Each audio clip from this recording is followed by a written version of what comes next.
पे मौजूद हूँ और काफ़ी ज़्यादा रश है।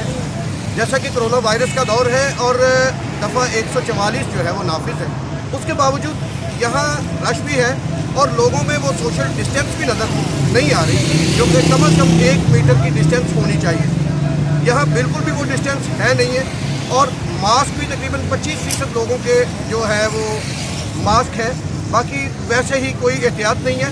हालांकि पंजाब में इस वक्त कोरोना की जो वबा है वो बढ़ती काफ़ी ज़्यादा हो चुकी है, लेकिन लोग अभी तक उसे खातिर में नहीं ला रहे और ना ही हुकूमती जो अदारे हैं इस तरफ तवज्जो नहीं दे रहे। बाज़ारों में दुकानें बंद करवाने का फ़ायदा, स्कूल बंद करवाने का फ़ायदा और दूसरे अदारे बंद करवाने का क्या फ़ायदा है कि अगर रश में यही आलम रहना है। तो आइए हम आपको दिखाते हैं कि यहाँ शेखुपुरा सब्ज़ी मंडी में हशर किया है और किस तरह लोग दफ़ा 144 की जो है वो खिलाफवर्जी कर रहे हैं। अभी तक वो बिल्कुल भी सेफ्टी मेजर्स पे पूरे नहीं उतर रहे हैं।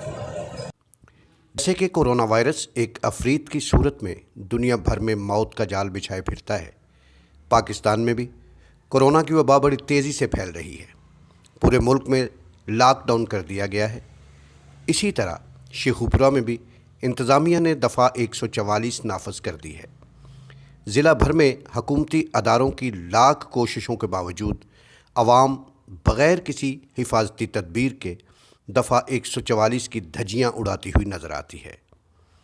सब्ज़ी और फल मंडी शेखुपुरा की हालत ज़ार ये है कि लोग बग़ैर किसी हिफाजती तदबीर के घूम रहे हैं। इंतहाई रश है, ना फासले का ख्याल है, ना मास्क पहनने पर तवज्जो। कोरोना से लड़ने की बजाय इस कातिल वायरस को सरेआम अवाम दावत देती हुई दिखाई दे रही है। साथी रिपोर्टर इरफान सफदर दोथर के साथ doctor MH Babar, BBC Asia.